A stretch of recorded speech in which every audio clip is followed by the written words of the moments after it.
Praise the Lord. ક્રિસ્મોલ અભય તથા બહેનો, દિવ્ય દયાના દિવ્ય સંદેશમાં તમારું સ્વાગત છે. માર્ચ 25મી તારીખ, પ્રભુના માનવ અવતારનો સંદેશ.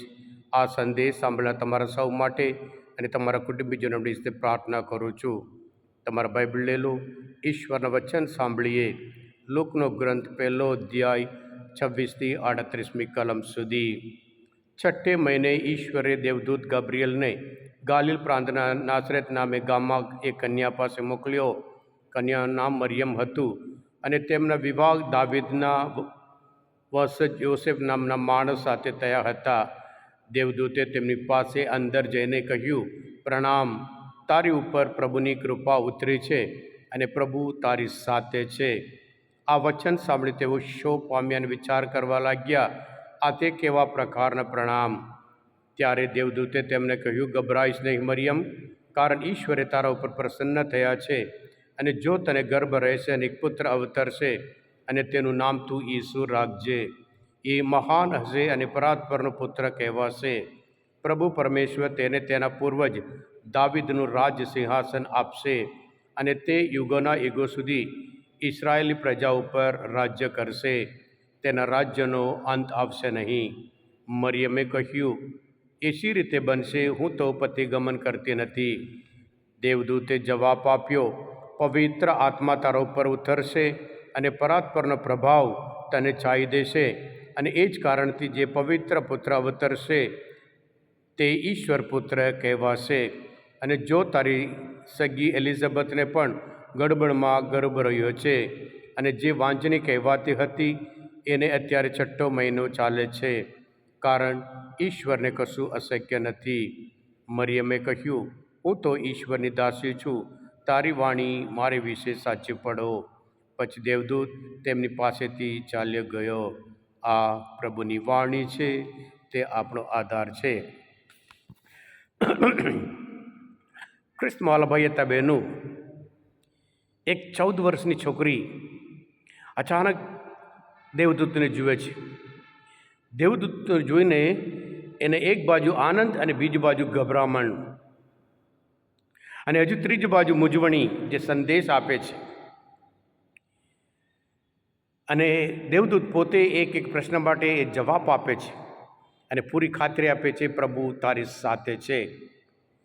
કદાચ મરિયમ જાણતી હશે, જૂના કરારમાં પણ ઈશ્વર ઘણી બધી જગ્યાએ કહ્યું છે, હું તારી સાથે છું. મોસેને કહ્યું છે, હું તારી સાથે છું. ગિદિયોને કહ્યું છે, હું તારી સાથે છું. દાઉદને કહ્યું છે, તારી સાથે છું.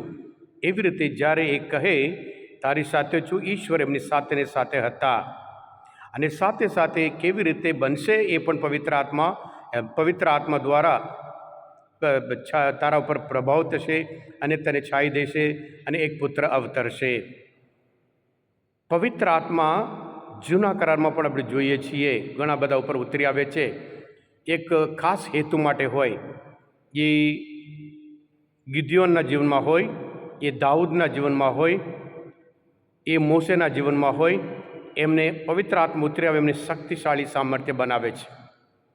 હા ક્રિસ્મોલ ભાઈ હતા બહેનો, મરિયમ જ્યારે હા પાડી અને આજનો એ સંદેશ આપણે ઉજવીએ છીએ, એ માનવ જાતિની મુક્તિ માટે એ શક્ય બને છે, કારણ મરિયમે હા પાડી.